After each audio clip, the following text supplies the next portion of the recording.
दोस्तों, आप सभी का स्वागत है हमारे YouTube चैनल युवा विद्यार्थी संघ नंबर 1 चैनल पर। हम लोग पढ़ने वाले हैं आज की इस वीडियो में कक्षा 7 हमारा भूमंडल यानी भूगोल यूपी बोर्ड का पाठ 4।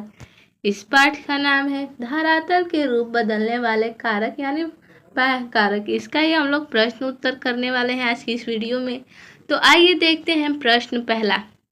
प्रश्न पहला में है, निम्नलिखित प्रश्नों के उत्तर संक्षेप में दीजिए यानी छोटा रूप में। तो इसका क नंबर प्रश्न है, अपक्षय कितने प्रकार का होता है? जैविक अपक्षय से आप क्या समझते हैं? तो इसका उत्तर देखते हैं। अपक्षय मुख्य रूप से 3 प्रकार के होते हैं, भौतिक, रासायनिक एवं जैविक। आगे देखेंगे, जैविक अपक्षय पृथ्वी पर रहने वाले जीव जंतु तथा मानव की विभिन्न प्रक्रियाओं द्वारा भी चट्टानें कमजोर होती हैं, जैसे जंतुओं द्वारा बिल बनाना, मानव द्वारा खाने खोदना, सड़कें बनाना, सुरंग बनाना आदि। इसी प्रकार चट्टानों की दरारों में जब हवा द्वारा उड़कर बीज गिर जाता है और वह वृक्ष बन जाता है, तब इनकी जड़ें फैलने से चट्टानें टूटने लगती है। इसे जैविक अपक्षय कहते हैं। आगे देखेंगे प्रश्न नंबर ख नंबर प्रश्न में पूछा है, जलप्रपात कैसे बनते हैं? तो इसका उत्तर हो जाएगा, जब नदी का जल ऊंचाई से खड़े ढाल के सहारे अधिक वेग से नीचे गिरता है तो वह जलप्रपात बन जाता है। अगला प्रश्न देखेंगे ग नंबर प्रश्न में है, बालू का स्तूप क्या है? इसका निर्माण कैसे होता है? तो इसका उत्तर है, ये देखते हैं। मरुस्थलीय प्रदेशों में जब पवन के मार्ग में कोई बाधा होती है तब पवन का वेग कम हो जाता है, जिससे पवन के साथ उड़ने वाले पदार्थ धरातल पर गिरकर बालू के टीलों का निर्माण करते हैं। इन्हें बालू का स्तूप कहते हैं। अगला प्रश्न देखेंगे घ नंबर प्रश्न में है, डेल्टा का निर्माण कैसे होता है? तो इसका उत्तर हो जाएगा, नदी के सागर में गिरने से पहले उसके बहने की गति अधिक धीमी पड़ जाती है यानी कम पड़ जाती है। इस कारण नदी के मलबे का निक्षेपण होने लगता है, जिससे डेल्टा का निर्माण होता है। अगला प्रश्न देखेंगे प्रश्न नंबर 2 में है, निम्नलिखित में अंतर स्पष्ट कीजिए। तो आइए इसका क नंबर देखते हैं। अपक्षय और अपर्दन में अंतर। तो अपक्षय ऋतु और मौसम के प्रभाव द्वारा चट्टानें धीरे धीरे अपने ही स्थानों पर छोटे छोटे टुकड़ों में टूटती रहती है।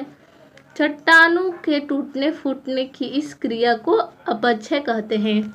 और अपर्दन जो है इसके बारे में देखेंगे।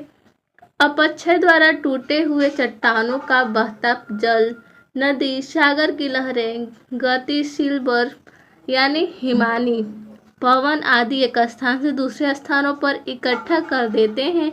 इस क्रिया को अपर्दन कहते हैं। अगला देखेंगे ख नंबर में है, वी आकार की घाटी और यू आकार की घाटी में अंतर स्पष्ट कीजिए। तो आइए, वी आकार की घाटी नदी पर्वतीय क्षेत्र में अपनी तली को काटकर उसे गहरा करती है। इससे वी आकार की घाटी का निर्माण होता है। अब यू आकार की घाटी देखेंगे। ऊंचे पर्वतों पर जब कोई बर्फ का बड़ा टुकड़ा ढाल पर खिसकता है तो उसे हिमानी कहते हैं। यह हिमानी पहले से बनी वी आकार की घाटी को यू आकार की घाटी में बदल देता है, जिसका ढाल खड़ा तथा तल सपाट एवं चौड़ा होता है। अगला प्रश्न देखेंगे ग नंबर प्रश्न में है, भौतिक एवं रासायनिक अपक्षय में अंतर। तो आइए देखते हैं। भौतिक अपक्षय चट्टानें दिन में सूर्य की गर्मी से गर्म होकर फैल जाती हैं और रात में तापमान कम होने के कारण सिकुड़ जाती हैं, जिससे चट्टानें धीरे धीरे कमजोर पड़ जाते हैं यानी कमजोर पड़ने लगती है और टूट जाती हैं। हवा के प्रभाव से भी चट्टानें टूट जाती हैं। चट्टानों के इस प्रकार टूटने की क्रिया को भौतिक अपक्षय कहते हैं। अगला देखेंगे रासायनिक अपक्षय। रासायनिक अपक्षय में है चट्टानों में अनेक प्रकार के खनिजों का सम्मिश्रण पाया जाता है। पानी के संपर्क में आने से इन तत्वों में रासायनिक प्रक्रिया शुरू हो जाती है, जिसके फलस्वरूप चट्टानों के बंधन ढीले पड़ जाते हैं और चट्टानें टूटने लगते हैं, यानी टूटने लगती है कह सकते हैं। इस क्रिया को रासायनिक अपक्षय कहते हैं। अगला प्रश्न देखेंगे, प्रश्न नंबर 3। प्रश्न नंबर 3 में है निम्नलिखित के सही जोड़े बनाइए। तो आइए इसका उत्तर देखते हैं। नदी, नदी का डेल्टा हो जाएगा तो इसको डेल्टा से मिला देंगे। हिमानी है दूसरा, तो ये यू आकार की घाटी हो जाएगा तो इसको यू आकार की घाटी से मिला देंगे। तीसरा है समुद्री लहरें, तो इसका हो जाएगा भृगु, तो इसको भृगु से मिला देंगे।